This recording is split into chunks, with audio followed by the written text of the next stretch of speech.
Como conseguir restaurar um relacionamento depois de uma traição? Como conseguir ou como voltar a confiar nas pessoas?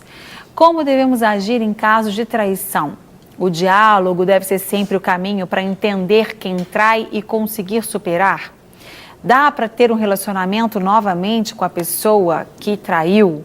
Para falar sobre tudo isso, eu recebo o psicanalista Luiz Leite e o coach Erickson Albuquerque. Tudo bem, queridos? Obrigada mais uma vez por terem vindo. Tudo bem, prazer estar aqui, Márcia. A traição sempre envolve um componente de sedução. É sempre um componente de sedução em toda a dinâmica da traição. E esses componentes de sedução, eles põem à prova valores e caráteres daquele que trai. E o ser humano, ele é vulnerável, e diz um ditado que todo homem tem seu preço. Eu digo assim, não, eu não me vendo. Não, eu não me vendo. Na verdade, talvez eu nunca tenha sido exposto a uma oferta muito alta, né? Nós olhamos aí o que está acontecendo no Brasil e estes homens que colocaram sua carreira, família e tudo a perder por causa de alguns valores, que para nós são valores muito altos, né? Então, em algum momento eles foram fisgados pelo componente da sedução e venderam suas almas. Verdade. E não traíram aos outros, traíram a si mesmos em primeiro lugar. Com certeza, em primeiro lugar. É importante buscar esse alinhamento. Quando uma pessoa ela vem chegar a esse ponto da traição, é porque feriu um valor. Eu tenho 6 valores que eu prezo, como se um balão estourasse. Então agora ela está permissiva àquilo, a ser seduzido, a ir para a traição. Então estudiosos dizem que passa na nossa mente de 50 a 70 mil pensamentos por dia. Então eu sempre falo, não são só bons pensamentos. Né? Quem dera, né? Aqueles pensamentos que quem dera. E às vezes a gente pensa assim, gente, por que eu estou pensando isso? E a gente repreende, diz uma misericórdia, mas não, peraí, deixa. Mas uma pessoa que está com um valor ferido, aquilo na mente dela ativa e ela vai dar sequência. Se for uma tendência à traição, uma sedução, ela vai dar sequência. Então, dentro do coaching a gente faz até algo de valores, propósito. Eu tenho uma sessão que faço com os meus clientes que é acordo e aliança. Com quem e com o que você tem acordo e com quem e com o que você tem aliança hoje. Isso precisa estar bem estabelecido. Ah, eu achava que era aliança, então eu tenho acordo. Então, você quer chegar em aliança?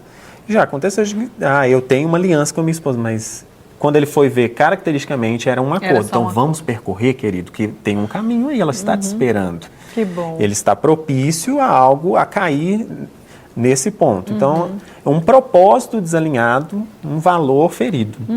E aí, quando a pessoa descobre que foi traída, seja em qualquer situação, seja pelo cônjuge, pela namorada, pela noiva, pelo noivo, ou pelo funcionário, pelo amigo, seja por quem for. Às vezes parentes, né?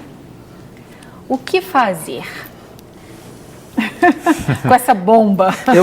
Eu costumeiramente dou uma orientação muito simples, muito básica. Parece fácil, mas sabemos que, na verdade, no calor ali do combate, não é fácil. Não. As emoções estão alteradas e todo o edifício psíquico está tremendo, né? Então, mas não tem jeito, né? Eu creio que deve fazer 3 coisas básicas, né? Perdoar, relevar e prosseguir. Se você quiser sobreviver àquele golpe, né? Não tem outro meio. O caminho do perdão é sempre o caminho mais certo, mais seguro para se resolver estas machucaduras. Caso contrário, elas nunca se fecham. Com certeza. E a pessoa não vai ter uma vida, não vai prosseguir na vida, né? Ela vai viver com uma doença, uma ferida aberta, né? O perdão, ele vem trazer cura e realmente, primeiro, eu acho que é encarar a realidade, né? Porque tem gente que parece que quer fugir da realidade, não é? Tem gente que já sabe que está sendo traído e se permite ser traído também, né? Não tem isso? E as questões são muito mais profundas, né? A gente fala aqui muito na superficialidade, mas se a gente fosse aprofundar, a gente não tem tempo para isso, infelizmente. Mas, Erickson, a pessoa, uma pergunta recorrente, as pessoas sempre me perguntam, né? E aí, eu tenho que conviver com essa pessoa. E aí, eu fui traída, foi adultério, meu marido me traiu. Vou chegar ao ponto de perdoar, que já é demais para mim. Mas eu tenho que conviver, eu tenho que voltar. O casamento é sempre, é claro, né?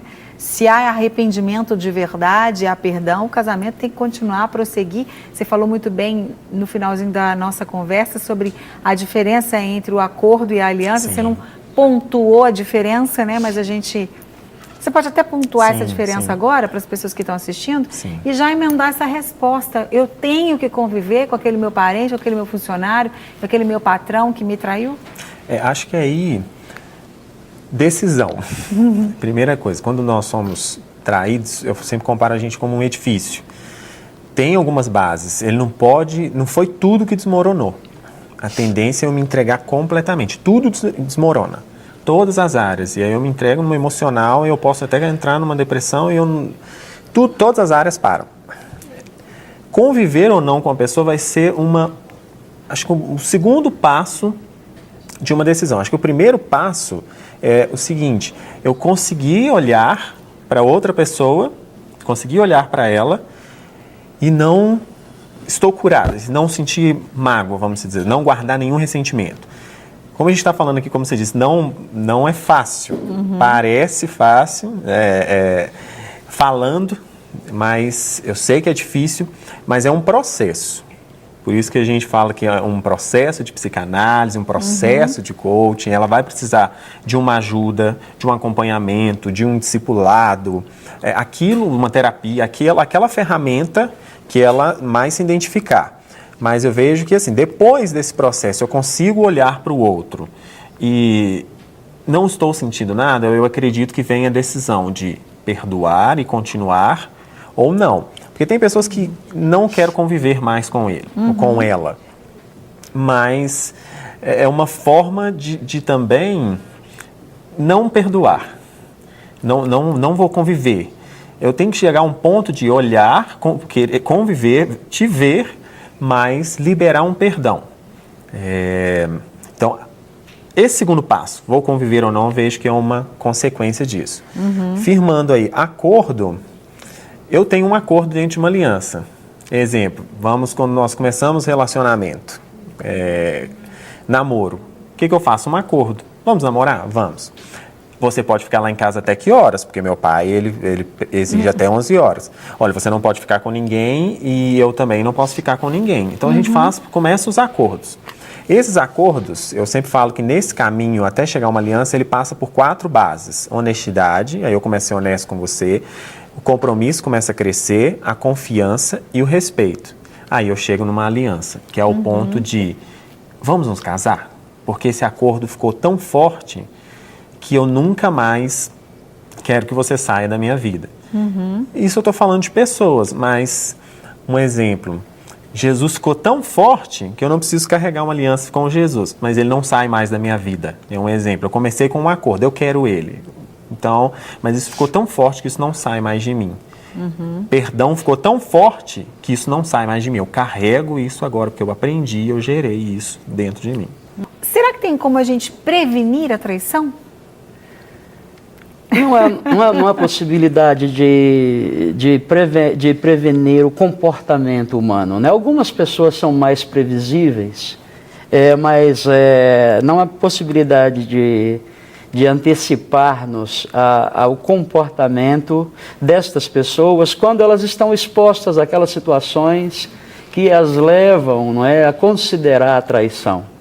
Porque é algo que acontece, é um processo interno, elas estão passando por aquela batalha interna e ninguém sabe que elas estão sendo, seduzidas por alguma pessoa, por algum valor, por alguma situação. Então, todo esse processo ele é muito oculto dentro do indivíduo que vai trair, que vai perpetrar a traição, não é?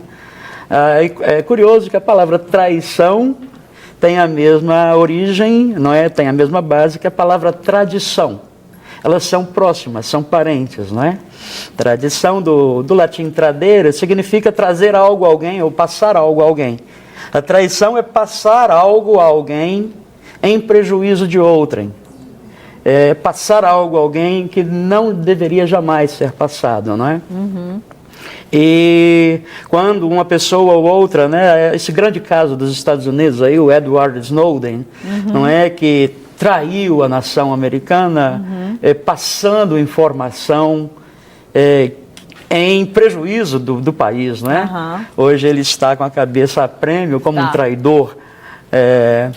Mas o que levou, não é, o Snowden a trair o seu país, a correr o risco de perder a sua cidadania, né?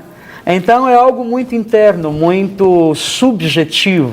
Né? Lembrando que a palavra subjetivo não tem nada a ver com um abstrato, mas aquilo que diz respeito ao sujeito, o modo como ele está sentindo, não é? E o modo com que o Snowden se relacionou com tudo aquilo que lhe veio ao conhecimento, o que a máquina americana faz, e como ele se relacionou com aquilo, e a decisão de passar aquilo adiante, é algo muito pessoal dele, só ele pode dizer. É verdade. Márcia, você me permite só complementar Claro. rápido? É uma tendência, não a gente está falando aqui de um fato, a gente está falando de uma tendência. Tomar só alguns cuidados, porque quando a gente tem algum caso de traição na família, a nossa mente ela é muito enganosa. Como eu falei, passa pensamentos positivos e negativos. Então, é só tomar um certo cuidado, porque às vezes a mente, quando eu estou com um valor ferido, como nós falamos no início, e eu estou me vendo diante de um fato, é como se a mente desse uma liberação assim, isso já aconteceu na sua família mesmo? Seu pai fez isso? Então, segue. E um outro cuidado é quando eu olho, o meu pai fez isso, então eu vou olhar para fazer diferente do meu pai. Mas quem que está sendo meu espelho? Meu pai. Então, subconscientemente, eu estou registrando aquele caráter do meu pai. Então, quando a gente não age 100% consciente. Claro. Eu falo quando a gente está dirigindo, a gente está extremamente subconsciente. A gente chega na nossa casa, percebeu, chegou. Não é igual um GPS que vai dando as coordenadas. Então, eu estou fazendo aquela leitura do meu pai. Eu posso me pegar fazendo subconscientemente atitudes que meu pai fez. Então, se meu pai traiu, é uma tendência. Eu não falo que é uma regra em todos os lares, todas as famílias. Mas é uma leitura que a sua mente faz, ela pode te dar um comando de permissão se tem um valor ferido. Para receber todas as novidades do canal, inscreva-se. E se curtir o vídeo, clique em gostei. Aproveite para acompanhar a Rede Super nas redes sociais.